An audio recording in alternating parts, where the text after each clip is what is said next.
আপনারা জানেন যে আগামী ১-৩-২০২৬ ও ৮-৩-২০২৬ তারিখে ফার্স্ট এসএলএসটি ২০২৫-এর ক্লার্ক ও গ্রুপ ডি পরীক্ষা শুরু হচ্ছে। তা আমি আজ ভেন্যু ইনচার্জের দায়িত্ব, পরীক্ষা শুরুর সময় থেকে পরীক্ষার নিয়ম, প্যাকেটিং সমস্ত বিষয়ে এসএসসির কী কী নির্দেশ আছে সেটা নিয়ে আলোচনা করব। চলুন শুরু করা যাক। ভেন্যু ইনচার্জের জন্য নির্দেশাবলী। ভেন্যু ইনচার্জের কাজ অত্যন্ত গুরুত্বপূর্ণ, যার মধ্যে একদিকে আঞ্চলিক কমিশন, গোপনীয় কাগজপত্রের কাস্টোডিয়ান, ভারপ্রাপ্ত কর্মকর্তা এবং অন্যদিকে পরীক্ষা হলের পরিদর্শক, অন্যান্য কর্মচারী এবং পরীক্ষার্থীদের মাধ্যমে পরীক্ষা পরিচালনাকারী সংস্থার মধ্যে সমন্বয় সাধন জড়িত। তার উপর অর্পিত কাজের যথাযথ পরিচালনা এই পরীক্ষা সফলভাবে অনুষ্ঠিত করবে। নির্দেশনার জন্য নিম্নলিখিত বিবরণগুলি প্রয়োজনীয়। পরীক্ষাগুলি নিচে উল্লিখিত দুটি পৃথক তারিখে অনুষ্ঠিত হবে। ডি দাগ, প্রথম এসএলএসটি ২০২৫ ক্লার্ক ১-৩-২০২৬ অর্থাৎ রবিবার।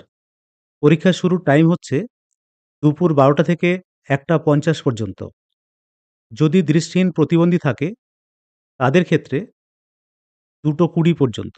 ই দাগে বলা হচ্ছে ফার্স্ট এসএলএসটি ২০২৫ গ্রুপ ডি, তাদের পরীক্ষাটা হবে ৮-৩-২০২৬ তারিখ অর্থাৎ রবিবার দুপুর ১২টা থেকে ১টা ২০ পর্যন্ত। ঠিক একই রকমভাবে দৃষ্টিহীন প্রতিবন্ধী যদি থাকে এবং তাদের সঙ্গে একজন রাইটার থাকবেন, তাদের ক্ষেত্রে বলা হচ্ছে ১২টা থেকে ১টা ৫০ পর্যন্ত। এফ দাগে বলা হচ্ছে কেন্দ্রীয় বা আঞ্চলিক স্কুল সার্ভিস কমিশনের নির্দেশিকা অনুসারে পরিদর্শক এবং অন্যান্য কর্মকর্তাদের অংশগ্রহণ কঠোরভাবে করতে হবে। পরিদর্শকদের নাম এবং নমুনা স্বাক্ষর সম্বলিত একটি বিবৃতি সংশ্লিষ্ট ভারপ্রাপ্ত কর্মকর্তার মাধ্যমে আরএসএসসি তে পাঠাতে হবে। পরীক্ষা সুষ্ঠুভাবে পরিচালনার জন্য পরিদর্শকদের নির্দেশাবলী ব্যাখ্যা করতে হবে। পরীক্ষার কমপক্ষে একদিন আগে পরিদর্শকদের কাছে তার কপি সরবরাহ করতে হবে। ১ নম্বর পয়েন্টে বলা হচ্ছে পরীক্ষার্থীরা যাতে সহজেই তাদের হল, রুম খুঁজে পেতে পারেন, সেজন্য তাদের বসার যে আসনটি সুস্পষ্ট স্থানে প্রদর্শন করুন। ২ নম্বরে বলা হচ্ছে পরীক্ষা শুরুর আগে অনুগ্রহ করে অনুমোদিত কর্মকর্তার কাছ থেকে প্রশ্ন পুস্তিকাসহ খালি ওএমআর উত্তরপত্র সম্বলিত ট্রাঙ্ক গ্রহণ করুন।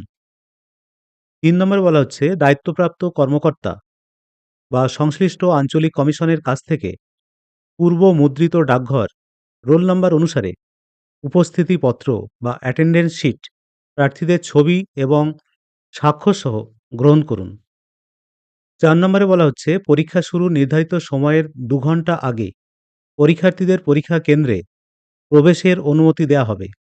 প্রার্থীদের নির্ধারিত শুরুর সময়ের ১৫ মিনিট আগে তাদের পূর্ব নির্ধারিত হলে বসতে হবে।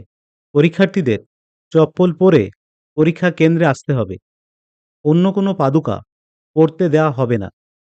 পরীক্ষা শুরুর পর কোনো প্রার্থীকে পরীক্ষার কেন্দ্রে প্রবেশ করতে দেওয়া হবে না। নির্ধারিত পরীক্ষার সময়ের পরে কোনো প্রার্থীকে অতিরিক্ত সময় দেওয়া হবে না। শুধুমাত্র ভিএইচ প্রার্থী এবং লিখিতভাবে সীমাবদ্ধতা থাকা প্রার্থীদের জন্য ৩০ মিনিট অতিরিক্ত সময় পাবে। এখানে ভিএইচ প্রার্থী মানে হচ্ছে ভিজুয়ালি হ্যান্ডিক্যাপ। ৫ নম্বর পয়েন্টে বলা হচ্ছে পরীক্ষার স্থানের জন্য নির্ধারিত পর্যবেক্ষকের উপস্থিতিতে পরীক্ষার স্থানের জন্য ট্রাঙ্ক খোলা হবে। তবে পরীক্ষার হলের জন্য সিল করা প্যাকেটগুলি সংশ্লিষ্ট পরিদর্শকগণ হলের ভিতরে থাকা প্রার্থীদের সামনেই খুলবেন। ৬ নম্বর পয়েন্টে বলা হচ্ছে অনুগ্রহ করে ভিএইচ প্রার্থী এবং লিখিতভাবে সীমাবদ্ধতা থাকা প্রার্থীদের জন্য বিশেষ বসার ব্যবস্থা করুন লেখকদের সাথে। অর্থাৎ যারা ভিজুয়ালি হ্যান্ডিক্যাপ তাদের কিন্তু আলাদা রুমে পরীক্ষার ব্যবস্থা করতে হবে। সঙ্গে তার লেখক অবশ্যই সঙ্গে থাকবেন। ৭ নম্বর পয়েন্টে বলা হচ্ছে যদি কোনো প্রার্থীর রোল নম্বর বরাদ্দকৃত রোল নম্বরের মধ্যে পড়ে কিন্তু উপস্থিতিপত্রে বা বরাদ্দ রেজিস্টারে পাওয়া না যায়, তাহলে অনুগ্রহ করে তাকে পরীক্ষার হলে প্রবেশ অধিকার দিন। যদি তিনি সমস্ত অংশে যথাযথ প্রবেশপত্র নিয়ে উপস্থিত হন সেই ক্ষেত্রে। ৮ নম্বর পয়েন্টে বলা হচ্ছে calculator, mobile phone, slide rule বা অন্য কোনো ইলেকট্রনিক ডিভাইস পরীক্ষার হলে প্রবেশ করতে পারবে না। কোনো প্রার্থী এই জাতীয় ডিভাইস ব্যবহার করে বা তার কাছে পাওয়া যায়, তবে তাকে অবিলম্বে অযোগ্য ঘোষণা করা হবে। পরিদর্শক ডিভাইসগুলি জব্দ করে আপনার কাছে হস্তান্তর করবেন। ৯ নম্বর পয়েন্টে বলা হচ্ছে নির্ধারিত স্থান স্থানান্তরযোগ্য নয় এবং এই মর্মে কোনো অনুরোধ গ্রহণ করা উচিত নয়।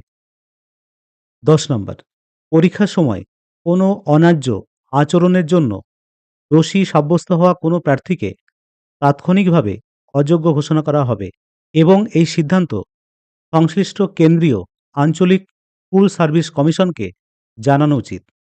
১১ নম্বর পয়েন্টে বলা হচ্ছে অনুগ্রহ করে কেবল পরীক্ষার্থী, পরিদর্শক, পরীক্ষার সাথে সম্পর্কিত স্থানের কর্মীদেরই ভেন্যুতে প্রবেশের অনুমতি দিন।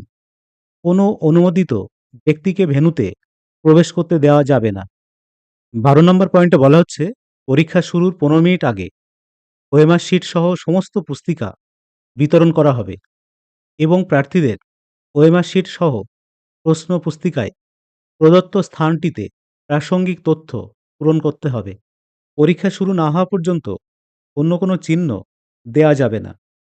যদি তা করা হয় তাহলে প্রার্থিতা বাতিল করা হবে এবং তাৎক্ষণিকভাবে বহিষ্কার করা হবে। ১৩ নম্বর পয়েন্টে বলা হচ্ছে ওএমআর শিট সহ প্রশ্ন পুস্তিকা প্রতিটি সিল করা প্যাকেটে প্যাক করা হবে। ১৪ নম্বর পয়েন্টে বলা হচ্ছে ক্যান্ডিডেটকে অ্যাটেন্ডেন্স শিট সঠিকভাবে পূরণ করতে হবে এবং সেই অনুযায়ী স্বাক্ষর করার নির্দেশ দিতে হবে। যদি কোনো প্রার্থী আপনার স্থান বরাদ্দ করা হয় কিন্তু অ্যাটেন্ডেন্স শিটে তার রোল নাম্বার না থাকে, তাহলে প্রার্থীকে উপস্থিতিপত্রের শেষে প্রদত্ত ফাঁকা কলামে তার স্বাক্ষর করার অনুমতি দিন। এই ধরনের প্রার্থীদের প্রয়োজনীয় বিবরণ নির্ধারিত বিন্যাসে উল্লিখিত প্রার্থীকে পূরণ করতে হবে এবং পরিদর্শক দ্বারা প্রমাণীকরণ করতে হবে। ১৫ নম্বর পয়েন্টে বলা হচ্ছে উপস্থিতিপত্র বা অ্যাটেন্ডেন্স শিট, ওএমআর এবং প্রশ্ন পুস্তিকায় ক্যান্ডিডেট তার স্বাক্ষর রেখেছেন কিনা তা সাবধানতার সাথে পরীক্ষা করুন। ত্রুটিপূর্ণ প্রশ্ন পুস্তিকা যদি থাকে, দুপুর ১২টা ১৫ পর্যন্ত প্রতিস্থাপন করা যেতে পারে। ১৬ নম্বর পয়েন্টে বলা হচ্ছে অনুগ্রহ করে পরিদর্শকদের নির্দেশ দিন যে তারা প্রবেশপত্রে প্রদত্ত স্বাক্ষর এবং প্রার্থীর উপস্থিতির ছবি, সই উপস্থিতিপত্রে প্রার্থীর স্বাক্ষর যাচাই করে পরিদর্শকদের নির্দেশ দিন যে তারা উপস্থিতি বা অ্যাটেন্ডেন্স শিটে তার স্বাক্ষর লিখুন। ১৭ নম্বর পয়েন্টে বলা হচ্ছে পরীক্ষা শুরুর ঘণ্টা না বাজা পর্যন্ত পরীক্ষার্থীকে উত্তর দেওয়া শুরু না করার নির্দেশ দেওয়া উচিত। পরীক্ষা শেষ হওয়ার ১৫ মিনিট আগে একটি ওয়ার্নিং ঘণ্টা বাজানো হবে। ১৮ নম্বর পয়েন্টে বলা হচ্ছে অনুগ্রহ করে পরিদর্শকদের নির্দেশ দিন যে তারা পরীক্ষা শেষে ব্যবহৃত ওএমআর শিটগুলি ইতিবাচকভাবে সংগ্রহ করুন এবং উপস্থিতির সংখ্যার সাথে ওএমআর গণনা না করা পর্যন্ত কাউকে হল ছেড়ে যেতে দেবেন না। ১৯ নম্বর পয়েন্টে বলা হচ্ছে পরীক্ষার হল থেকে বের হওয়ার সময় পরীক্ষার্থীকে তার নিজস্ব প্রশ্নপত্র এবং ওএমআর শিটের ডুপ্লিকেট কপি তার কাছে রাখার অনুমতি দেওয়ার জন্য পরিদর্শককে নির্দেশ দিন। ২০ নম্বর পয়েন্টে বলা হচ্ছে পরীক্ষা শেষ হওয়ার আগে ওএমআর শিট সংগ্রহ এবং গণনা না করা পর্যন্ত পরীক্ষার্থীদের পরীক্ষার হল ত্যাগ করতে দেয়া হবে না। যথাযথ যাচাইয়ের পর গোপনীয় কাগজপত্র সিল করে দিতে হবে। ২১ নম্বর পয়েন্টে বলা হচ্ছে অনুগ্রহ করে হল বা কক্ষ পরিদর্শন করুন এবং পরিদর্শক বা অন্যান্য কর্মচারীদের কাজ তদারকি করুন যাতে কোনো বাধা থাকে তাৎক্ষণিকভাবে তা দূর করা যায়।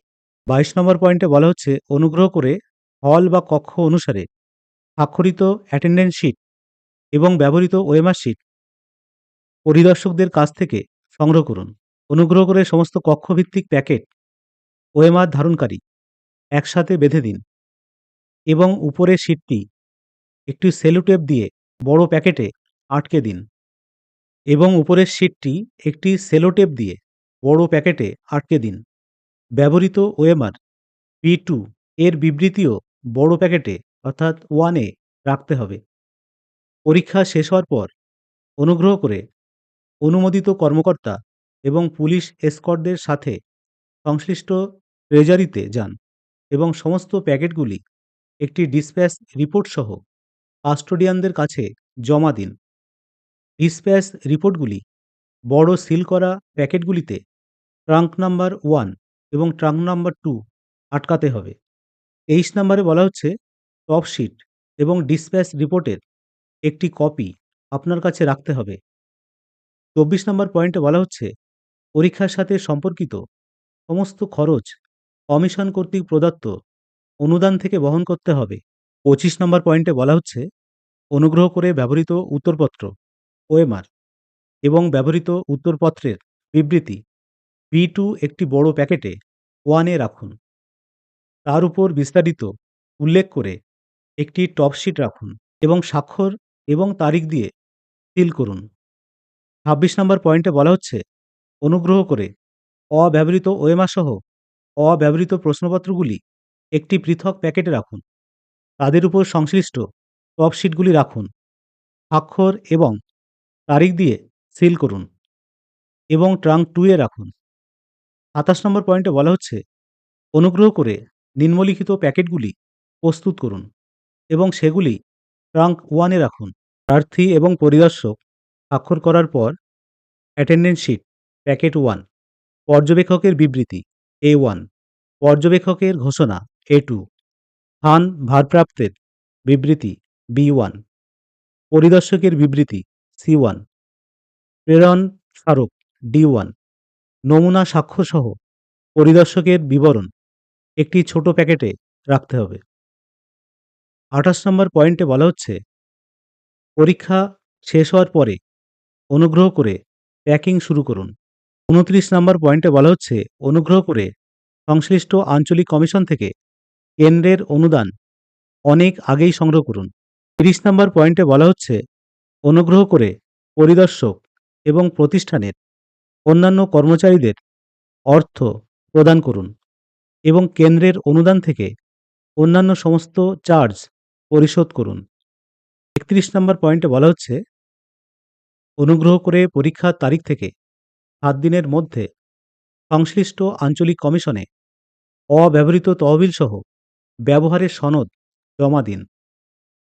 32 নম্বরে বলা হচ্ছে সিএসএসসি বা আরএসএসসি এর অনুমোদিত ব্যক্তিদের সদস্যরা অর্থাৎ পরিচয়পত্রধারী পরীক্ষাস্থলে যেতে পারেন। তাদের যথাযথ সম্মানের সাথে থাকার ব্যবস্থা করা উচিত এবং পরীক্ষার হলে প্রবেশের জন্য প্রস্তুত প্রবেশ অধিকার দেওয়া উচিত। তাদের প্রয়োজনীয় সকল তথ্য সরবরাহ করা উচিত। 33 নম্বর পয়েন্টে বলা হচ্ছে প্রতিটি হল বা কক্ষে একটি করে দেয়াল ঘড়ি থাকা উচিত, কারণ কোনো পরীক্ষার্থী কোনো ধরনের ঘড়ি পড়তে পারবেন না। 34 নম্বরে বলা হচ্ছে কর্মকর্তা সহ কোনো ব্যক্তিকে মোবাইল ফোন, ইলেকট্রনিক গেজেট নিয়ে হলে প্রবেশ করতে দেওয়া হবে না। অন্য কোনো তথ্যের জন্য ভেন্যু ইনচার্জ অনুগ্রহ করে পশ্চিমবঙ্গ কেন্দ্রীয় বা আঞ্চলিক স্কুল সার্ভিস কমিশনের চেয়ারপারসনের সাথে যোগাযোগ করতে পারেন। পরীক্ষার দিন পশ্চিমবঙ্গ কেন্দ্রীয় বা আঞ্চলিক স্কুল সার্ভিস কমিশনের অফিসে একটি নিয়ন্ত্রণ কক্ষ কাজ করবে। বিশেষ দ্রষ্টব্য পশ্চিমবঙ্গ সরকারের স্কুল শিক্ষা বিভাগের আদেশ অনুসারে, যার মেমো নাম্বার এটা 4/1/2013, দৃষ্টি প্রতিবন্ধী প্রার্থীদের ব্যবহার করার অনুমতি দেওয়া হবে। ফার্স্ট এসএলএসটি 2025-এর লেখক যাদের যোগ্যতা যে কোনো আঞ্চলিক কমিশনের চেয়ারপারসন বা সচিবের অনুমোদনক্রমে সংশ্লিষ্ট পদের জন্য ন্যূনতম যোগ্যতার এক ধাপ কম হতে হবে। কেন্দ্রীয় ও আঞ্চলিক কমিশনের ফোন নাম্বার নিচে দেওয়া হলো। আপনারা নিচের এই ফোন নাম্বারগুলোতে হেল্পের জন্য যোগাযোগ করতে পারেন। তাছাড়া আবেদনপত্র পূরণের জন্য হেল্পলাইন ফোন নম্বর সম্পর্কিত প্রশ্ন আপনারা 03323214550 অথবা 9051176400 অথবা 9051176500 এই নম্বরে ফোন করতে পারেন। উপরের নির্দেশাবলী সম্পূর্ণ নয়। পরীক্ষা সফলভাবে পরিচালনার জন্য প্রয়োজনীয় হলে ভেন্যু ইনচার্জকে এই নির্দেশাবলীর বাইরে অন্যান্য ব্যবস্থা গ্রহণ করতে হবে এবং সংশ্লিষ্ট অঞ্চলের ভারপ্রাপ্ত কর্মকর্তা বা চেয়ারপারসনকে অবহিত রাখা যেতে পারে। আশা করা হচ্ছে যে ভেন্যু ইনচার্জ তার উপর অর্পিত দায়িত্বের সামগ্রিক দৃষ্টিভঙ্গি গ্রহণ করবেন এবং পদক্ষেপ নেবেন। গুরুত্বপূর্ণ নির্দেশ: গোপনীয় কাগজপত্রগুলি প্রতিটি স্থানের জন্য ট্রাঙ্কে করে কাস্টোডিয়ানের কাছে পাঠানো হবে, যেখানে কম্বিনেশন লক থাকবে।